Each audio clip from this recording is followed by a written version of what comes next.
세상에는 우리가 상상조차 할 수 없는 일들이 일어납니다. 평범한 일상 뒤에 숨겨진 추악한 불륜, 가족이라는 이름으로 자행된 배신, 그리고 죽음의 문턱에서 드러난 비밀까지. 오늘 여러분께 들려드릴 이야기는 100% 실화입니다. 과연 인간의 욕망은 어디까지일까요? 끝까지 듣지 않으면 믿지 못할 이야기 지금 시작합니다. 2010년 칠레, 전 세계의 이목이 산호세 광산으로 쏠렸습니다. 33명의 광부가 지하 700의 말에 갇힌 유례없는 재난 상황. 69일간의 사투 끝에 기적 같은 구조가 시작되려던 찰나, 지상에서는 또 다른 전쟁이 시작되었습니다. 사고 현장 근처에 마련된 실종자 가족 텐트. 광부 요니 씨의 아내 마르타는 남편의 생사만을 기도하며 눈물로 밤을 지새우고 있었습니다. 그런데 그녀의 옆에서 누군가 남편의 이름을 부르며 통곡하고 있었죠. 처음 보는 낯선 여인이었습니다. 마르타가 조심스럽게 물었습니다. 누구신데 제 남편 이름을 그렇게 부르시나요? 여자의 대답은 폭탄과도 같았습니다. 요니는 제 남편이에요. 우리 요니 좀 살려주세요. 그렇습니다. 요니 씨는 15년 넘게 완벽한 이중 생활을 해왔던 겁니다. 지상에서는 2명의 여자가 내 남편을 살려내라며 머리채를 잡는 진풍경이 벌어졌습니다. 이 소식은 지하에 갇힌 요니 씨에게도 전달되었습니다. 그는 죽음의 문턱에서 구출되는 기쁨보다 지상에 올라가 마주할 2 여자의 얼굴이 더욱 공포스러웠을 겁니다. 결국 그는 지상으로 보내는 첫 편지에 이렇게 적었습니다. 내가 나가면 2 사람 모두 나를 맞아주길 바란다. 난 2 사람 모두 사랑하니 서로 친구가 되었으면 좋겠다. 이 뻔뻔한 편지에 아내 마르타는 폭발했습니다. 심지어 편지의 수신인은 아내가 아닌 내연녀로 되어 있었죠. 구조 당일 기적적으로 햇빛을 본 요니 씨를 맞이한 건 내연녀뿐이었습니다. 조강지처 마르타는 남편이 살아 돌아온 건 기쁘지만 그의 얼굴을 다시는 보고 싶지 않다며 현장에 나타나지 않았습니다. 죽음 앞에서도 멈추지 않았던 추악한 사랑의 대가는 전 세계적인 망신이었습니다. 방금 보신 이야기가 예고편에 불과하다면 믿으시겠습니까? 이번에는 더 복잡하게 꼬인 가족 잔혹사로 가보겠습니다. 엄마의 절친이 내 시어머니가 된다면 여러분은 받아들일 수 있나요? 영국에 사는 엘리자베스는 엄마의 절친인 앨런과 유난히 친했습니다. 어릴 때부터 이모라 부르며 따랐던 사람인데 어느 날 2 사람 사이에 묘한 기류가 흐르기 시작했습니다. 사랑에는 국경도 나이도 없다지만 이건 족보의 문제였습니다. 엘리자베스와 앨런은 결국 사랑에 빠졌고 이 사실을 엄마에게 고백했습니다. 당연히 집안이 뒤집어질 줄 알았죠. 그런데 반전이 일어납니다. 엄마가 너희의 사랑을 응원한다며 쿨하게 허락한 겁니다. 심지어 앨런의 남편이었던 게리 역시 아내가 친구, 딸과 사랑에 빠졌다니 보내주겠다며 쿨하게 이혼해줍니다. 여기까지도 믿기 힘들죠? 진짜 막장은 그 다음입니다. 엘리자베스와 앨런이 결혼하고 1년 뒤 홀로 남은 엄마에게 새로운 사랑이 찾아옵니다. 그 상대는 놀랍게도 앨런의 전남편 게리였습니다. 정리해볼까요? 내 남편의 전남편이 내 계부가 되고 엄마의 친구가 내 아내가 된 겁니다. 이 4사람은 명절마다 한자리에 모여 서로를 축복하며 식사를 한다고 합니다. 주변 사람들은 제정신이냐며 손가락질하지만 그들은 진정한 사랑을 찾았을 뿐이라며 행복해합니다. 과연 이것이 진정한 자유일까요? 아니면 윤리의 파괴일까요? 가족 관계가 꼬이는 건 동양이나 서양이나 충격적이긴 매한가지입니다. 이번에 일본으로 가보겠습니다. 직장 상사의 가정을 파탄내고 아이들까지 비극으로 몰아넣은 한 여자의 광기 어린 집착입니다. 일본의 중견 기업에 다니던 유키는 다정하고 유능한 상사 타카다를 짝사랑했습니다.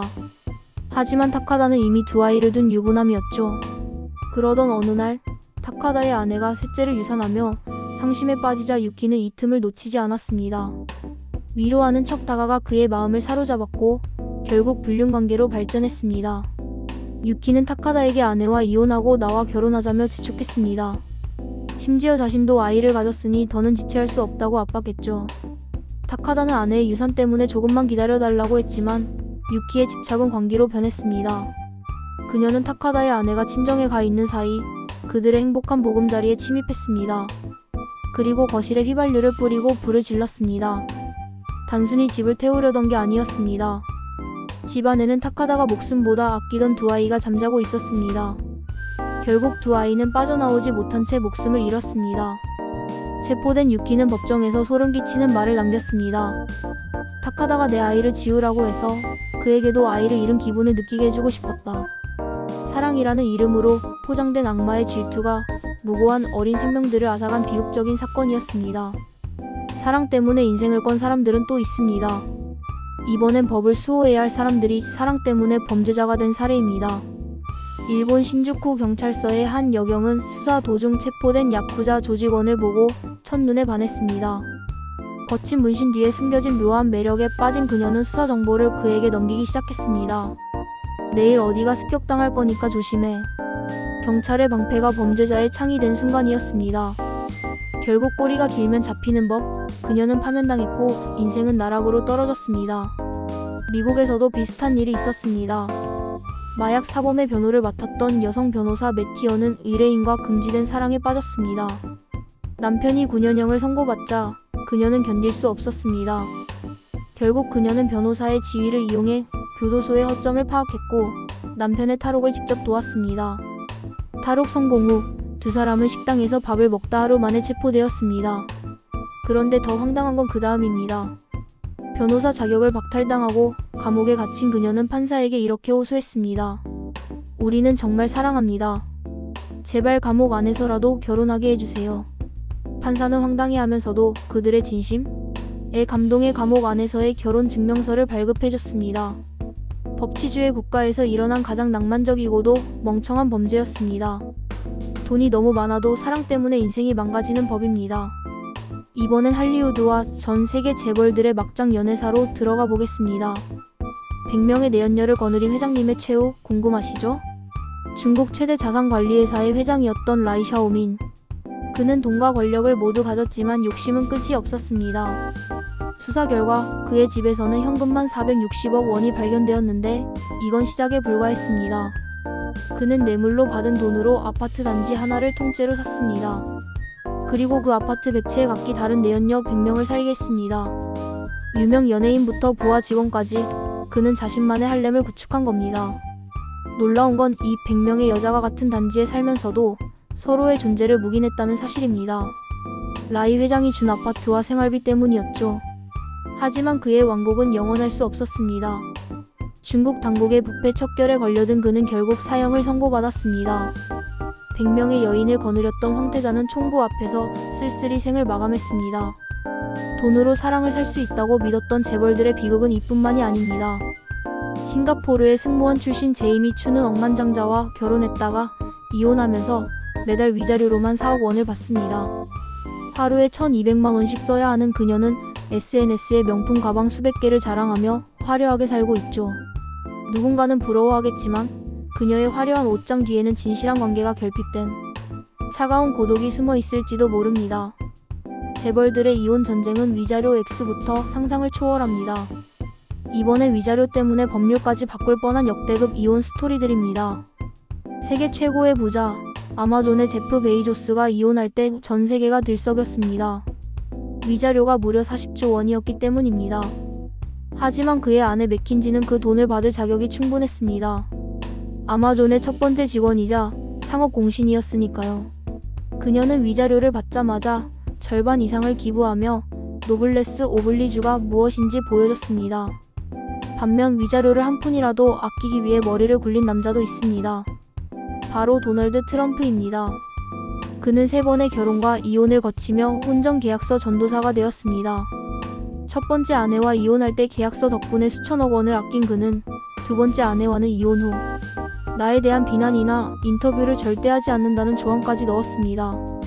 이 계약서 한 장 때문에 트럼프의 수많은 스캔들이 터졌을 때도 전 부인들은 입을 굳게 다물어야 했습니다.